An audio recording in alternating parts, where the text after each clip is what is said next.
What's up, everybody, and welcome to episode 2 of this Xbox acquisition of Activision mini-series. Episode 1 discussed how Xbox should be able to acquire Activision Blizzard King even without concessions, but it's Xbox leadership who are entirely to blame if the deal gets blocked. Because despite being correct on the only issue that actually matters, which is the deal isn't anti-competitive enough to create a monopoly, their addiction to grandstanding and doublespeak has introduced many weak arguments that have diluted their position of strength. And over the next 2 episodes, we're going to go over the many examples of these weak arguments to show exactly what I mean. Let's get into it.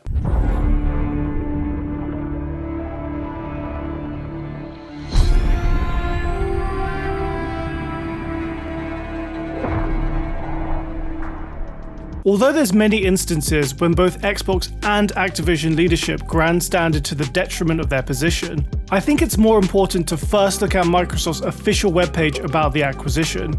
After all, this is Xbox's official stance, and one of the first pieces of evidence regulatory bodies like the CMA will examine.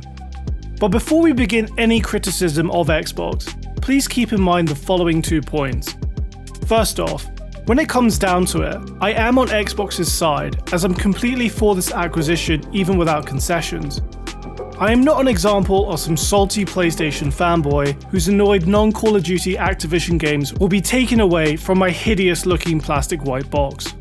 All I'm doing is pointing to Xbox's own words and explaining how they result in Xbox looking worse to the various competition authorities like the FTC. And speaking of them, when we start looking at Xbox's own words, please examine them through the lens of someone working at one of these regulatory bodies. For the vast majority of them, they will not be hardcore gamers who know every little thing about the industry. And because of this, they want Microsoft to explain their position plainly, and more importantly, will take their exact wording at face value. Now let's get into what Xbox says on this propaganda site. And in a press conference just a few moments ago, you held up an agreement saying, we're ready to sign with Sony. What is it exactly you're offering Sony at this point? Well, we're offering to Sony the same thing we've offered to Nintendo and to Nvidia, especially for Call of Duty. A 10-year agreement, legally binding, so that when we bring out a new version of Call of Duty on Xbox, it will be available on Sony PlayStation on the same day, on the same terms, with the same features. It really ensures parity. I think everybody who's looked at this would say it's a better deal for Sony than the one they have right now with Activision Blizzard that will expire next year. The first thing you'll see is the header 1 element stating more games for people everywhere. Now put yourself in the position of one of these regulators who knows very little about games. When reading the statement, especially the keyword everywhere, does this read to you that Xbox wants to bring all their games to the PS5 too? If you're an honest actor, of course it does. And if you're an Xbox fanboy who's going to try and clap back with, well, clearly they only mean geographically, and through xCloud, this can happen in countries where consoles aren't sold. Okay, let's look at the following paragraph then, where it explicitly says we want to enable people to play games anywhere, anytime, on any device. Keywords clearly being any device. And if we scroll down a little further, Xbox states that acquiring Activision will bring more games on more devices, including PlayStation. Words matter, and to any honest actor, these statements read like it's Microsoft's vision to bring games to as many platforms as they can, including PlayStation, as they care enough to specifically call out that ecosystem in the last statement, which, if anything, is actually stating that Microsoft acquiring Activision Blizzard King will actually lead to more ABK games releasing on PS5 than if they weren't acquired. And come on, not even the biggest Xbox fanboy out there believes that, but that's what it reads like to the average regulator looking at the deal. So when Xbox then takes action like removing Starfield and Redfall from the PS5 after acquiring Bethesda, which again, any honest actor knows full well that even if there was never a PS5 version announced, they would have come there if Bethesda was still independent. These regulatory bodies are naturally not going to believe anything that comes out of Xbox's mouth, and you can't blame them. It's objective fact that their actions don't match their grandstanding, especially when they make it so easy to see through their empty words, like when Phil stated the Bethesda acquisition was all about bringing exclusive games to Game Pass after the deal was closed, when he stated the exact opposite beforehand.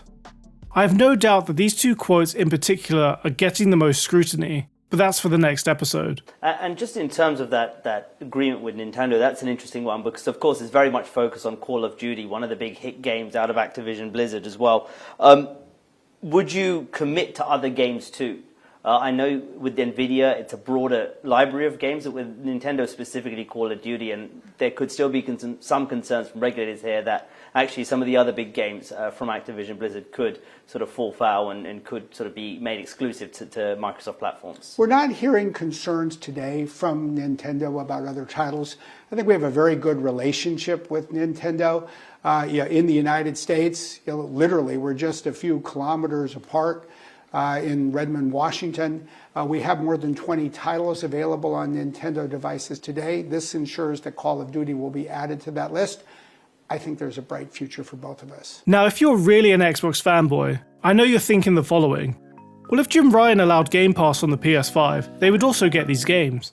And to give credit to Phil Spencer, I do believe him when he says this. But that's not the policy Microsoft are describing on this propaganda site. Microsoft's vice chair clearly says, "We want to enable world-class content to reach every gamer more easily across every platform." Their green box states they want to give choice in how and where people buy their games, including one-off purchases. And Phil Spencer himself says, developers benefit from having a diversity of distribution. To actually live up to these words, Phil would have to release Xbox games as a one-off purchase on PS5, even if Jim Ryan says no to them coming through Game Pass. Which is understandable, as it's not like Phil would let PlayStation Plus onto Xbox in order to get PlayStation's first-party titles. You can't claim it's Xbox's business model to emphasize choice in where gamers play, as well as distribution streams for developers, only to then artificially cut off one of these streams on your own accord. Again, we can look at future Bethesda games, where the people making these grandstanding statements on this site are the sole people responsible for them not coming to the PS5 anymore. Jim Ryan is happy to sell Starfield for $70, so do it, but they won't, which then makes it super easy for PlayStation's legal team to bring up this hypocrisy to regulators. They'll see that Xbox says one thing on this site to be the good guy, but when it comes to action and living up to this idea of choice, they don't even try to. How concerned are you at this point of this deal just completely falling through, just given the number of large regulators still very much against the deal? I think we have a clear path to get this deal done. And today takes us a huge step forward. I think for regulators to be able to look at this deal and recognize that it brings a game like Call of Duty to 150 million more people, that has to be good for competition and consumers. But more than that, I think these two agreements together really provide a model for regulators, those that want to have regulatory controls in place. We've been equally clear we're open to doing that. I think that's the path forward. All right. Now that I've shown this website is full of lies and grandstanding, I do want to focus on a couple of good points Xbox make here. Greater competition in traditional gaming, where Sony and Nintendo will remain the biggest. And more competition in mobile, where a couple of big players dominate. These are the money arguments. The only arguments Xbox should have made, because not only are Xbox absolutely correct here, but these are also the only relevant points to make. Because ABK going to Xbox doesn't make a monopoly, so Xbox has every right to bring them into the fold without concessions. It doesn't matter that Xbox are increasing their competition through consolidation. And I know it sounds bad, but it's also ultimately irrelevant if they bring a more positive workplace culture to ABK developers. All that matters to these regulators is that this doesn't create a monopoly.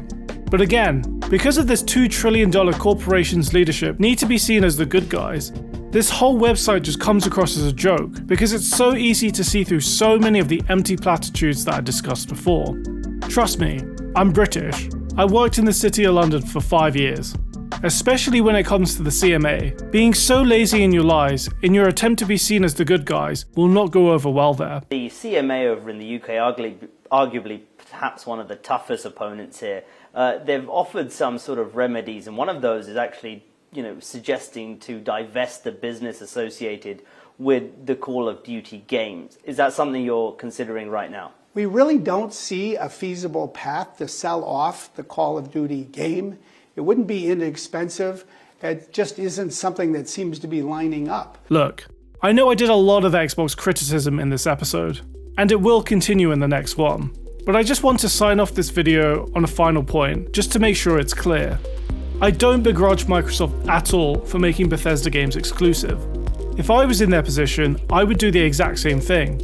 I mean, I'd go as far as making everything exclusive, including the new Minecraft games and re-releases like Fallout 4, because I'm well within my right to, as this doesn't create a monopoly.